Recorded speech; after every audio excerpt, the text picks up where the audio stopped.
Where am I? Why am I here? And dear Lord, what am I wearing? I don't. What? Why am I wearing a pointy hat? The last thing I remember, I was filming a. Dang it, Wanda. Screwed up my memory. Again, trapped me in a spell for 3 years. Was supposed to be recording a review for Agatha All Along. Lost track of time because I was stuck in my own spell. So, you caught me. Again, red-handed, late. But this is a review for Agatha All Along. Dun dun dun dun dun dun dun dun.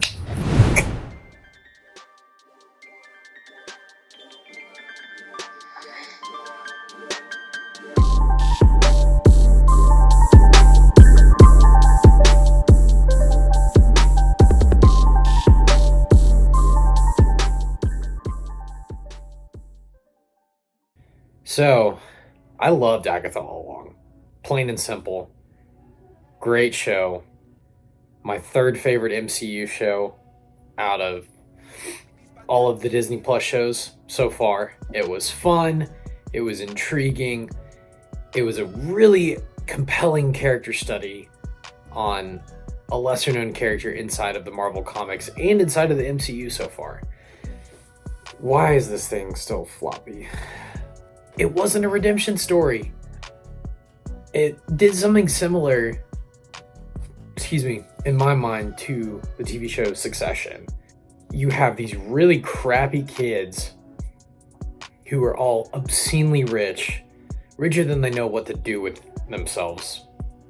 And they're awful people. Absolutely terrible people. But the show does not give you a redemption arc. It gives you an arc that gives you a peek behind the curtain as to who these people actually are. And the reason why I bring up Succession, other than it's probably in my top 5 favorite TV shows of all time. Yes, Supernatural, still up front. Obviously. You have this comic book story. My hat is still flopping over it. I feel like I'm at the graduation table at Hogwarts. I don't know why everybody's cheering for me. Thank you, everyone. I'm just here so I won't get fined. By nature, it's a hero's journey. But it's not a redemption arc. And what I mean by that is the showrunner, Jack Schaefer, has said in interviews she explicitly did not want to give Agatha Harkness a redemption arc. Instead, she shows you where Agatha comes from for the most part. You show her what she's endured, the trauma she's been through, her mother betraying her, her son dying, the love of her life taking the one thing that she actually cared for and fought for and takes it away from her. That was really what has stuck with me about Agatha, is that thematic core. Feeling like you need to survive at all costs because ultimately death is the enemy. Death is final. Death is what comes for us all. It's what we all have in common.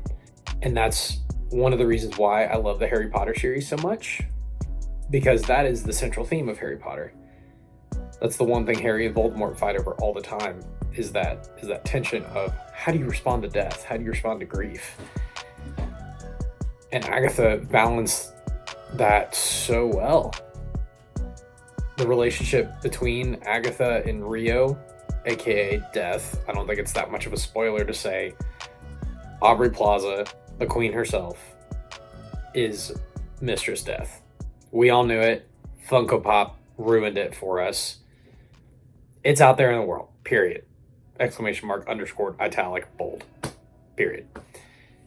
Rio Vidal is Death. That being one of the two central relationships in the show was chef's kiss. Death was sympathetic. She was also funny, creepy, wickedly powerful, and she had a lot of chemistry with Agatha. Not to mention Catherine Hahn and Aubrey Plaza are both Parks and Rec alumni. So can't fail to mention that because obviously everyone's going to think of it. They're all comedians. It's great. Chef's kiss. I also enjoyed how the show had finally some more episodes, more than 6. Thank you, Disney Plus, powers that be, you're listening.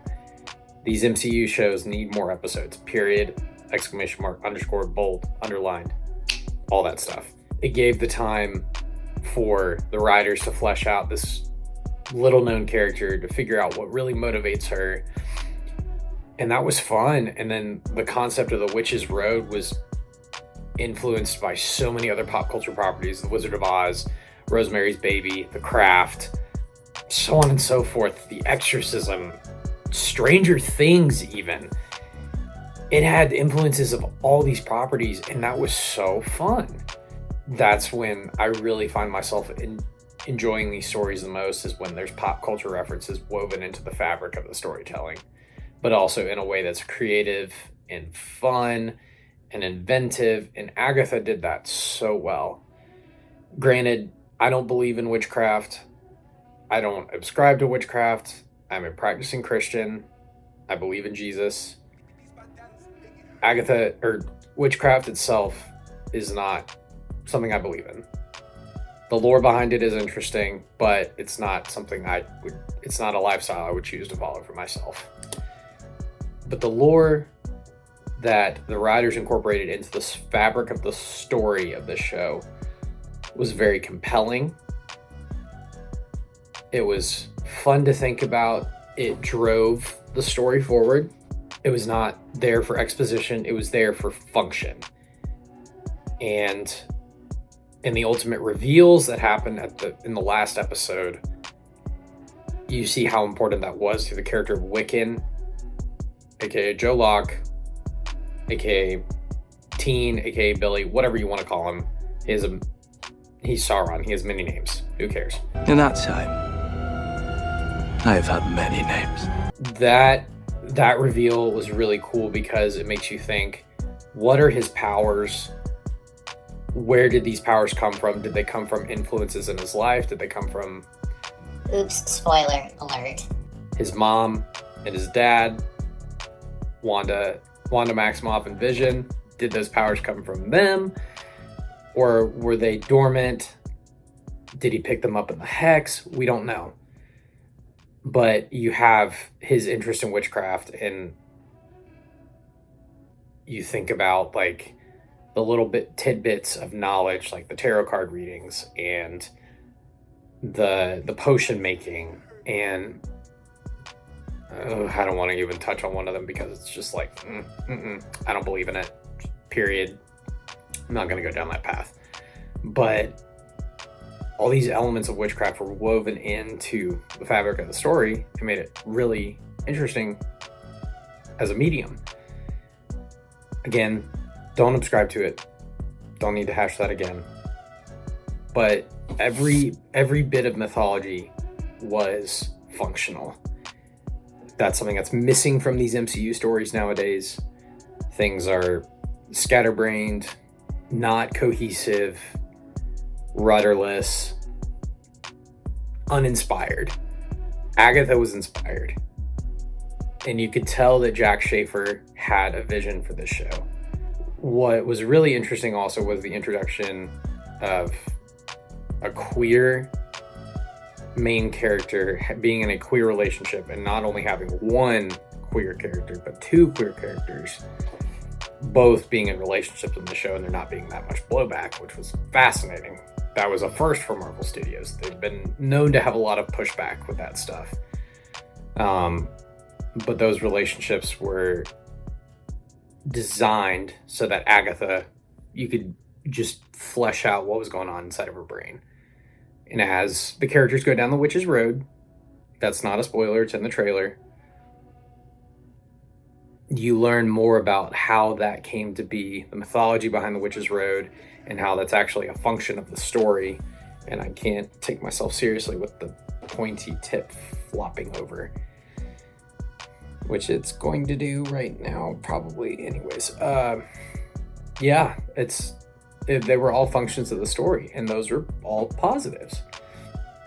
These Disney Plus shows and newer MCU movies in the Marvel Cinematic Universe have been not as wide-reaching, I'd say, as some of the earlier entries in the MCU, and I think that's been to its detriment. However, I don't have a problem with that as long as you tell a good, compelling story that makes me think and that makes me want to revisit some of these characters and leaves me wanting more, but also satisfied with where we are. Agatha left me there, and I was thrilled to be there. I enjoy magic in a story. Of course I enjoy magic. It's fun, it's wondrous, it's whimsical. I want that. Agatha did that really well. And also, I felt like there could have been a couple more episodes and the pacing could have been a little bit more consistent throughout the show. Those are some things I thought could have improved. But all in all, the show was a success. I think the viewership numbers weren't as good as they could have been compared to like your WandaVision or your Loki or your Falcon and the Winter Soldier or your Hawkeye. The viewership numbers just were not there. But the reviews were still positive. And I don't think Jack Schaefer has officially said there will be a season 2. I think Patti LuPone, the queen that she is, announced that there will not be one, which is unfortunate, but it's not the last we've seen of Agatha or Billy or Jennifer Cale. It had what it took to be great. It wasn't quite there. I would give this show an 8 out of 10 for its one and only season. Hopefully we don't have to wait too much longer to see Agatha and Billy and Rio back in the MCU. I think they'll have a part to play in Secret Wars. I don't know. Hopefully they also have a part to play in resurrecting Scarlet Witch. I think she's coming back. Elizabeth Olsen is too good of an actress for them to just send her off the board completely. But all that being said, thanks so much for tuning in, and hopefully I will not see you on the Witch's Road, but you better remember, driver picks the music. Shotgun shuts.